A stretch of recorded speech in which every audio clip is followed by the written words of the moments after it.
Well, the Accord project's finally done. You guys ready to check it out? Me too. Let's get to it.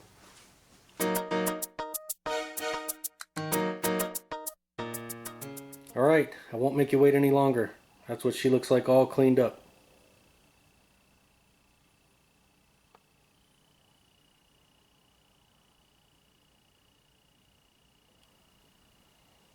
And a view of the passenger side.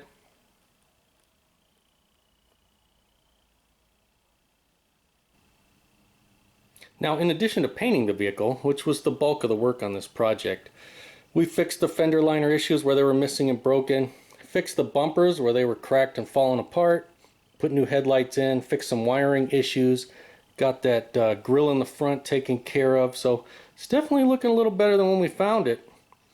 I'm liking the contrast between our new paint and the black trim. By putting that black trim back the way it should be, like it came from the factory, definitely gives us a good contrast. I like the look. Ended up getting new tires, but we kept the old rims. I shined them up as good as I could. I think the way I painted that H black compared to the chrome, that's a good contrast. That's looking a lot better. And who could forget our fiasco over here? I definitely think we're in better shape now that we don't have an inch of Bondo on that thing. It now has a brand new windshield. It's got brand new genuine Honda wiper blades and brand new genuine Honda windshield trim all the way around the windshield. Had to get that stuff all the way from Japan.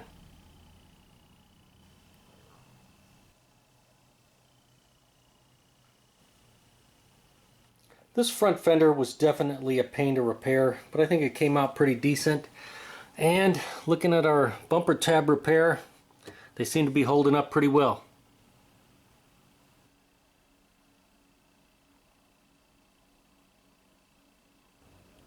With the garage door open, there's a shot of the back.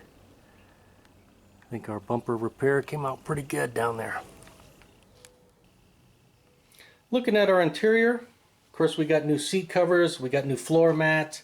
I ended up putting a brand new steering wheel cover on there, went with like a flat black. I think it looks good. And of course, you know, everything's all nice and clean and sanitary. And looking in the back here, of course, we fixed our overspray issue from the previous painter and got everything cleaned up real nice. Definitely like those black floor mats. Taking a look under the hood, of course, we got it all cleaned up. We got our ABS, power steering, and coolant leaks taken care of. We got all the maintenance items done. This thing's running really good. And now, the million-dollar question. How much did this project cost? Well, the entire project cost about $2,000. Now, I did buy a lot of little miscellaneous parts, but of that $2,000, I basically spent it in 3 areas. One was the ABS. To fix that ABS, the parts were pretty expensive. Number 2 was the tires. Buying new tires was definitely pretty expensive. And of course, the number 1 cost was the paint. I didn't go with bottom barrel paint, but I didn't go with the top of the line either. But no matter what, when you buy paint, it's expensive. So that's how much it cost. Well, that's it for this project. If you enjoyed the series, make sure to give it a thumbs up.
Thanks for watching.